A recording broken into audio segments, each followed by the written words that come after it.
Hello, welcome to the Weekend Review. We have 9 games coming your way in the next 2 hours in the company of Don Hutchison, Tim Sherwood and Chris Foy. And It's a derby. The fans love it. The players love it. It's sometimes you can say it's only 3 points, but for our players to beat a team as Man City with the problems that we've had as well is fantastic. So I'm just delighted for them. Our game is that we play really good in terms of come here and they wait and just run the ball and long balls to counter that with James and Martial. So we did our game, and unfortunately we conceded a goal when we didn't concede much, and they wait our mistakes, and that would happen in our game at home. They play 20 minutes of the counter-attack, but in general we make a good game. You've seen the atmosphere in the ground today. It was unbelievable. It was so loud out there, playing out there. One of the best atmospheres I've played in. So credit to the fans and the way that they build it up and the way that they support us. But no, I think we'll probably look back at it tonight and be relieved it's over our rivals. But then in 2, 3, 4 days' time, we'll probably look at the league table and notice it's a big 3 points for us, and we've got to keep building now. Few stats for you. So the first time in 10 years that Manchester United have done the double over Manchester City. They beat them 3 times this season because one of those legs of the League Cup. And it's the first time ever in a league season since he's been manager that Pep Guardiola has lost 7 games. Let's have a look at the teams. Maybe start with City, because bearing in mind it's the derby, and this week they've got 2 more league games, so they haven't got the Champions League for another week. Was that a surprising team for the derby, bearing in mind who they'd left out? I think the strange thing for me, I mean, listen, he's got so many players that he can lean on. Obviously, no Walker, no Mendy at left back. But there was periods in the game where City kept the ball really well, especially early on. So it didn't really surprise me. I mean, I asked Leroy Rossini on Friday night about the form of Raheem Sterling up against Wan-Bissaka and why maybe, Tim, you wouldn't potentially do that. And his answer was, well, Phil Foden then would be coming in onto his weaker right foot, Raheem Sterling onto his weaker left foot. Yeah. Well, I've seen Raheem Sterling play against Wan-Bissaka a number of times, had no change out of him. Yeah. On 1v1, you can't fault Wan-Bissaka. He's probably the best 1v1 defender there is in the league. I mean, he's a fouled winger, so he knows exactly what Raheem wants to do, and he's strong. And he's got that long right leg, and he just hooks it round you when you think you're in. The only thing I would suggest, and I thought he should have done more of, they have a load of possession. I think Raheem Sterling has to move without the ball more, and drift into them areas. And in the same time, he's getting away from Wan-Bissaka, but then he's moving on to the likes of Lindelof, who, if they were out here, he's bending his runs into there, without them balls and trying to find them little holes in behind the defence. They didn't do that enough.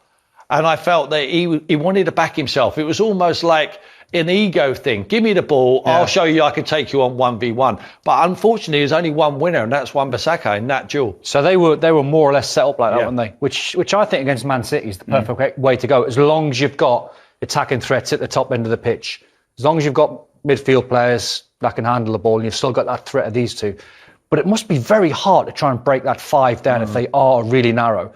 The obvious positions would say get round the outside and put crosses in, but it's not really where Man City are strong. So I thought the game plan was excellent.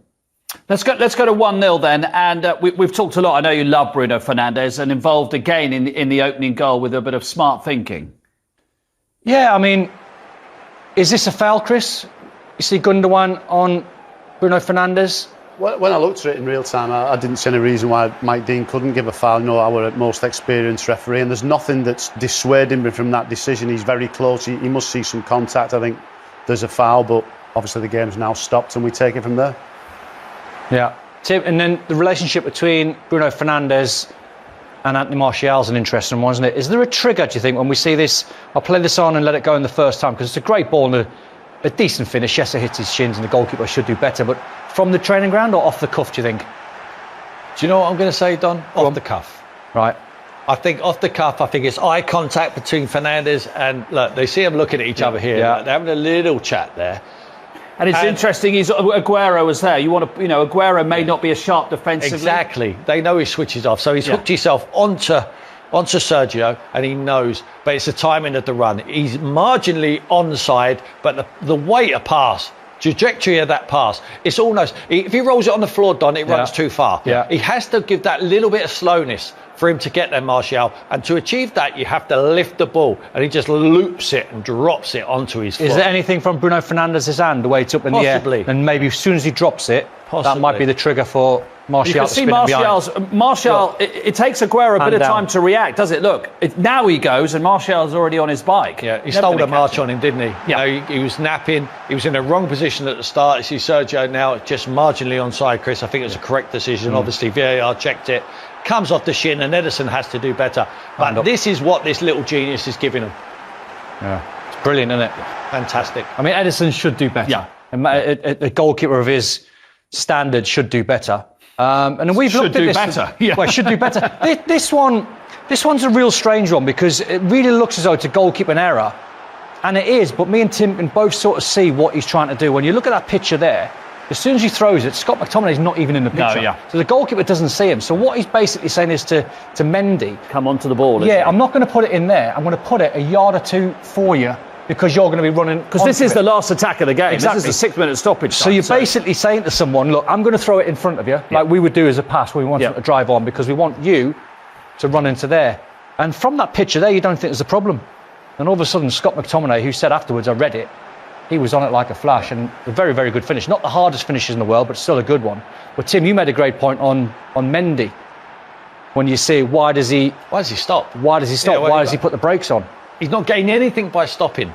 You know, yes, he creates the angle now. Ederson, this is skipped on. It started raining, didn't it? But now, why'd you stop? Get to the ball. You know your goal's wide open. The only thing you can do there is trying to cost McTominay. So keep going. Get there. Get into his face and try and block it. That's all he could do. But he stayed off him and he made it easy just to bend it round him. He always uses him as a shield just to bend it round him. It's an easy finish. Yeah.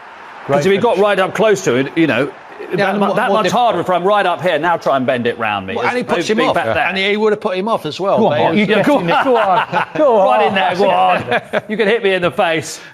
A great run at the moment, aren't they, Manchester United? This unbeaten run, 24 goals scored, only a couple conceded, and the signings, you can point to all of them as making an impact at the moment. I mean, I think very, very good signings, all of them.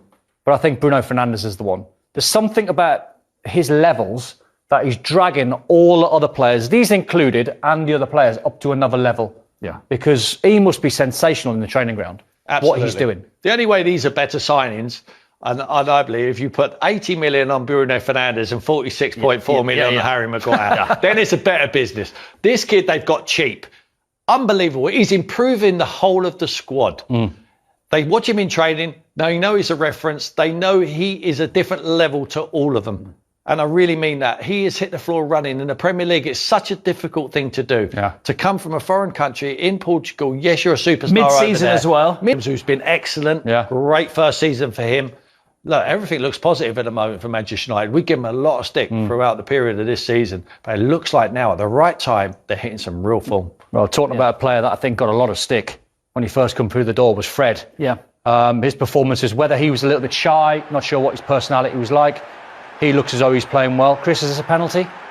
Yeah, I think it is a penalty, but not from that angle. It's really interesting. Peter Drury just mentioned in commentary he threw himself to the ground and then he saw it again. When you see it in real time, it just looks like he goes to ground. Mike Dean's got himself in a really good position and he feels as though he's dived. We know there's contact, slight contact, but the VAR's obviously formed the impression that wasn't enough contact to go down and he's deceived the referee. What you'll see, if you let it run from this angle, Don, I think... Yeah, Otamendi's right foot there. I think what it certainly is, it's certainly not a yellow card for diving. We talk a lot, Mark. I think on another game and another day, if the referee would have done nothing, it wouldn't have. Is that not a clear and obvious error? Oh, here we go. Here we go. Clear and obvious. He's tripped him. The VAR obviously doesn't think that is a clear and obvious error because we're slowing it down, we're magnifying it and looking at it, and that is this. They've obviously thought, yes, there is a bit of contact. But that contact is not enough to make him go to ground. Putting you up there looking at that, Chris, putting you in the VAR, Would you give a penalty? Well, we're all individuals and different. Would so you give a penalty, Chris? I think that's a penalty. Would you give a penalty? I just said, yeah, I think that's a penalty. But you made. But we're all different, aren't we? That's the thing with it. You know, Chris, you made the point there because you've slowed it down, you've magnified it. That is why we give a penalty. That's the only reason, yeah? Yeah, in real time. So why do we slow down and magnify the fact they're offsides for them and we still give the decision? Because there's no clear and obvious with offsides. Offsides are factual. You're either onside or you're offside. This is opinion-based, I disagree isn't it? with that, but... It's going to be a great finish to the season for Manchester United, isn't it? That's the point. This is, if you support Man United, this is actually quite exciting times. Definitely. I sent out a tweet this morning. What you're seeing from Ollie now, you're seeing a team that have got great team spirit. Yes, when you win a game, the dressing room was buzzing afterwards. He's brought young, exciting players in. They're buying into his way. They're young. The average age has come down as well. So if you're a United fan, everything's positive. Yeah, and they got a great signing in Bruno Fernandes. OK, on we go. Liverpool kicked the weekend off at Anfield. They knew 9 points, 3 more wins would be enough for the title. But a desperate Bournemouth team needed the points just as badly. Your commentary team, Jim Beglin and Jim Proudfoot.